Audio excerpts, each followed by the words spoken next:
Welcome. I'm Kinetic Symphony. I hunt down and report on weird and true mysterious stories, from glitches to the paranormal.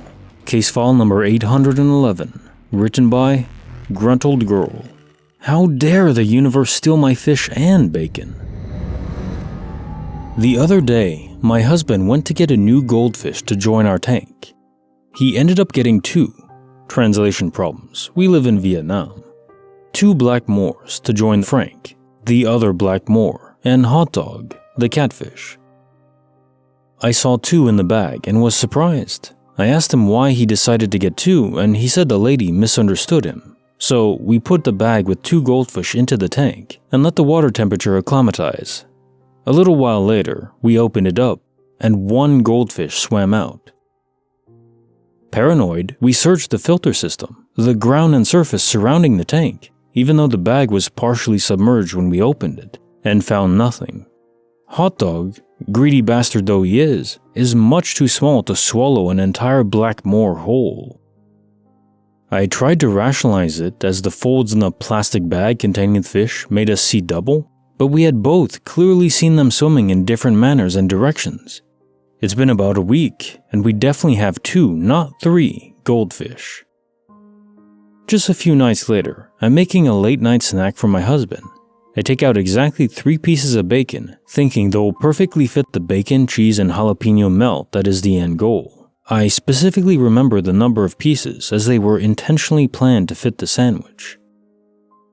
I turn away to butter the bread for the sandwich, and when I look back, there are 2 slices of bacon. Husband is playing Elden Ring, boss fight online, so I know he's not sneaking half-cooked pieces of bacon from the pan in the kitchen. Plus, he only likes extra crispy bacon. Are we both going mad? Do we have a hungry poltergeist? My gran always said things happen in 3, so just waiting for a fried egg or a cup of tea or one of my piano keys to disappear now. Case notes for file 811. How dare the universe steal my fish and bacon? Okay, so let's be honest. I can understand that these extra-dimensional entities may want to steal bacon. It's probably the most sensible thing they've ever done, that I've read anyways. The fish, fish is decent, but those, it's too small for anything. Plus, it's kinda sad to think about eating a fish in that context. One of those alive things that we keep as pets, but also eat. Kinda strange, right? Ultimately, I do prefer a dog. Even cats just meander and wander around and do their own thing. Dog is just like always there. Mr. Ben is happy. Just fed him before I recorded this. If your fish does come back though, I hope it's within water and not just out in the air for it to suffocate. That's terrible. Case file number 812, written by Birthing Burgers. I got 99 bananas, but a glitch is one. I was laying in bed at 8 in the morning. No TV, no phone, nothing on at all. Then, all of a sudden, I hear the name Ellen. No one else lives here. There was no one else, so I checked the entire house. It was a full, rounded woman's voice. Just freaked me out. Whatever spooky thing happened, I'll be fine. I relaxed until about 4 and went to go buy some alcohol.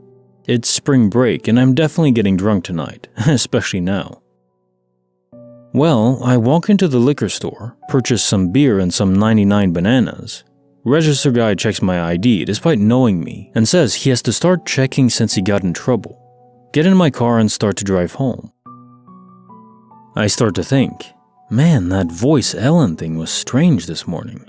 Somehow, I don't know how in this tomfrickery, I flash. Teleport back in space-time. Glitch? Back to driving, to the liquor store. I look over in my passenger seat and there's no beer or 99 bananas. I pull in, park, wonder if I daydreamed it. I go back into the liquor store. You know what they don't have? 99 bananas. The dude said he ran out like 2 days ago and told me he'd have more in by November. What the hell? I just bought a bottle and they were stocked with multiple more bottles on the shelf. So I got a different drink. I go to purchase them and pull out my ID. By the way, I'm 21 looking 17, so it makes sense. And the clerk goes something like, "Nah dog, you're good, I know you." I go home paying extra attention to my surroundings and the liquor in my passenger seat. I get into my house, and there on my counter is the 6-pack and the 99 bananas. I still have the other though. This is impossible. If he sold out 2 days ago, how did I get that? When did I get that? How did it get here? I live 20 minutes away from the liquor store. I didn't just forget the drive. It was an instant teleport feeling thing. I don't know, I'm weirded out. Last part of the story is when I start drinking a beer and get on Reddit, my first notification was recommended for this sub. I'm a little spooked. Case notes for file 812. I got 99 bananas, but a glitch is 1. So I was reading along just thinking, okay, yeah, another case of quantum immortality. Always like reading those. But then you get home and the twist hits. There is alcohol there. So presumably you did actually go and get it, and somehow your memory was wiped, you went back. But there are signs where it is a different universe. In the store clerk not asking for your ID and not really remembering that you just were there 20 minutes ago or 30 minutes ago. Plus being out of alcohol, though that's potentially possible that you just bought the last one. But the fact that he didn't ask for your ID, didn't even mention that, oh, you're back all so soon. That was quick drinking. Plus, you shouldn't be driving after you drink, so none of that makes sense. There are signs that this is a quantum immortality glitch, but also not. So I'm kind of stumped. I'm not sure. Misallocated memory? Maybe you did go, but a different day? Like a faulty buffer? Very, very cool glitch though. I'm not sure on that one. Bonus file written by Birthing Burgers. The Cultists Operational Headquarters. I live in Oklahoma. In the part of the state I'm from, there have always been rumors about this Catholic church in the middle of nowhere. 30 minutes from the closest town, and that town itself isn't even on the maps. Huge Catholic church, beautiful windows, crosses and all. But no one goes there, only priests and monks live there, and I assume no one else is really welcome. There's also a big cemetery connected to it with a black metal gate around it. Friday, September 23rd, 11 p.m. I and 3 friends decided to go look around the cemetery because hey, it's Friday and it's late and creepy.